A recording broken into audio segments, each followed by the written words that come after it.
इतिहास की तलाश में आज पहुंच चुके हैं अंधराठाड़ी और अंधराठाड़ी में आपको ले चलेंगे 207 विक्रम संवत में। और विक्रमादित्य का एक स्थान है यहाँ पे, कमलादित्य स्थान के नाम से प्रसिद्धि है। हम वहाँ लिए चलते हैं और क्यों प्रसिद्धि है इस स्थल की, क्या खासियत है, आज हम जानेंगे। बाबा के ब्रह्म ज्ञान में इतिहास के झरोखे से झांकते हुए ये तस्वीर आपको दिखाने का हम प्रयास करते हैं। ये बहुत ही पुराना पत्थर है जो तंत्र मार्ग के लिए, तंत्र से जुड़े हुए अष्टदल जो है उसकी ये पत्थर है। हालांकि बहुत ज़्यादा केयर इसका नहीं हुआ है और बाहर खुले में है रखा हुआ, इसलिए जो इसमें रूखापन आ गया है, टूट भी गया है। लेकिन हम जानेंगे इस पत्थर की क्या खासियत है। हमारे साथ में मौजूद है मनोज भैया, लगातार रहते हैं जो मिथिला के जो दर्शन और मिथिला के जो इतिहास की काफ़ी ज़्यादा जानकारी रखते हैं। और लगातार हम दोनों साथ में कोशिश कर रहे हैं आप लोगों से कि मिथिला का इतिहास से आपको रूबरू कराया जाए। मिथिला के जो मिथिलांचल और ख़ास करके जो मधुबनी में जो हमारी सभ्यता और संस्कृति कितनी पुरानी है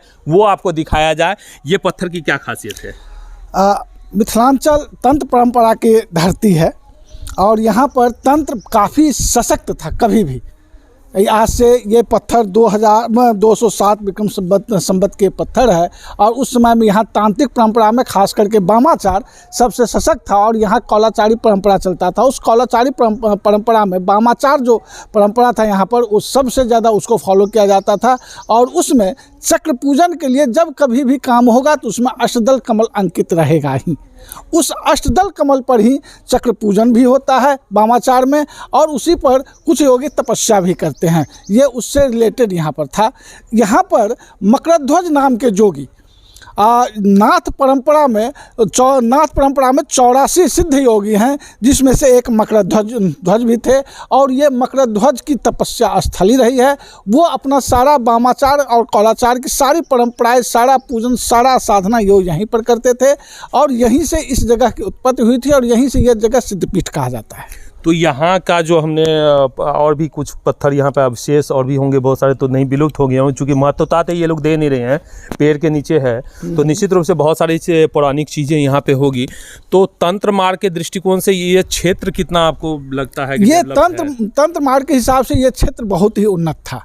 यहाँ कभी बगल में ठाड़ी परमेश्वरी थी, वो वहाँ भी वो तंत्र मार्ग के क्षेत्र में वो भी आते हैं। बगल में यहाँ पर मुसहरनिया डी है, जिसको आजकल मुसहरनिया डी कहा जाता था, जो कभी राजा हरसिंह देव का राजप्रसाद हुआ करता था।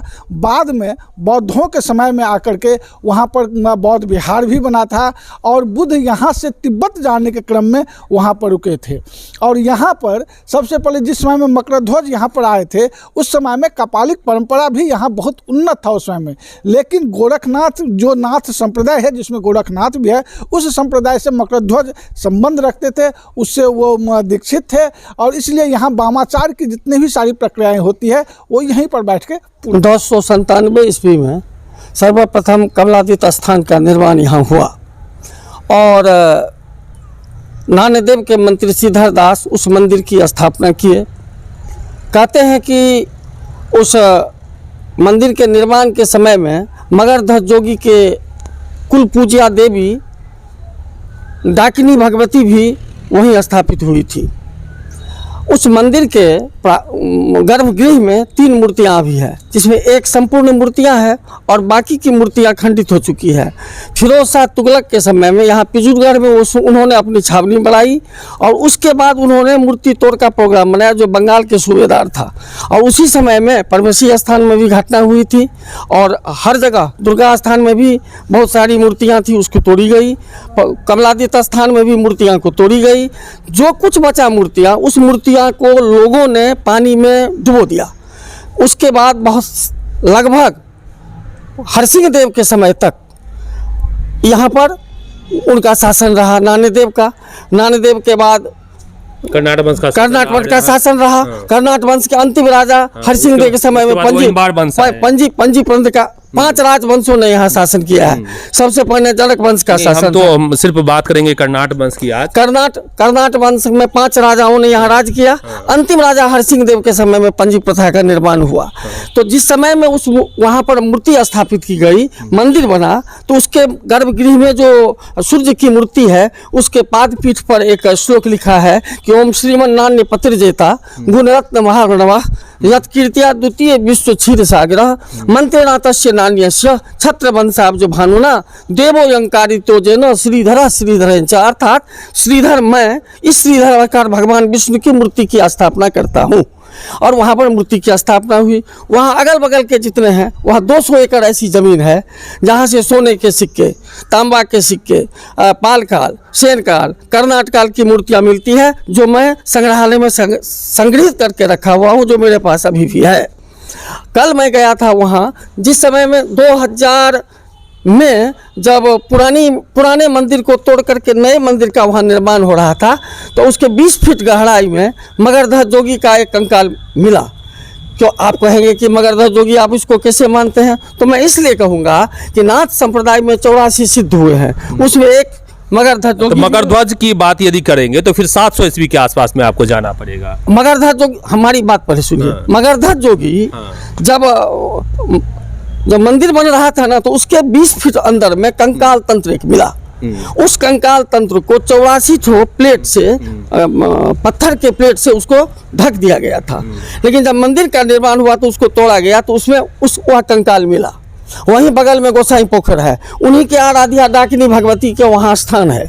तो हम लोग इस बात को अनुमान किए कि यह मगरध्वज जोगी का है। लेकिन एक बात आपको भी कहता हूं और पूरा देश को कहना चाहता हूं कि मगरध्वज जोगी का जो कंकाल तंत्र था, उसका जबड़ा मैं लाया हूं, वहाँ से, वहाँ का हड्डी लाया हूं। उसका अगर फॉरेंसिक जांच होगा तो यह स्पष्ट हो जाएगा कि अंधरा ठाड़ी कितने ईस्वी से यहाँ अवस्थित है। कहते हैं वाचस्पति 10वीं शताब्दी में हुए थे, लेकिन ऊंची जगह है, तो ऊंची जगह को छोड़ करके लोग नीची जगह में क्यों बसने के लिए आए? इसका मतलब कोई वहाँ पर विप्लव हुआ या कोई ऐसी दुर्घटना घटी कि लोग ऊंची जगह को छोड़कर, यहाँ से कम 10 फीट ऊंची जगह है, वह वन का भिट्टा 200 एकड़ में है, जो 57 पोखरों से घिरा हुआ है। हम लोग उसके नीचे में आकर के बसे हैं। तो इसका मतलब होता है कि कोई वहाँ पर विप्लव हुआ होगा, जिसके कारण वह छोड़ करके यहाँ आए। इस सारी बातों को हमारे पिता पंडित सहदेव झा ने अपनी 8 पुस्तकों में उद्धृत किया है। उन्होंने 2 काम किया है मिथिलावासी के लिए। पहला काम किया कि वाचस्पति मिश्र अंधरा ठाड़ी के हैं, उन्होंने इसको साबित किया और आजकल भारत के सभी विद्वान इसको मान रहे हैं। पहला काम उन्होंने किया। दूसरा काम उन्होंने किया कि मंडन शंकर का जो शास्त्रार्थ हुआ था, उसमें अभी तक मिथक थी कि शंकराचार्य यहाँ आए और मंडन मिश्र को हरा दिया, और वो सन्यासी बन करके उनकी पत्नी भी श्रृंगेरी मठ में चले गए। कि कमलादित्य स्थान के द्वार में 3 चौखट लगी हुई है। जी, हमने देखा है आपने। उसमें एक में है गंगा, एक में है जमुना, सूर्य की मूर्ति है, दक्षिणी की मूर्ति है या और मूर्ति है।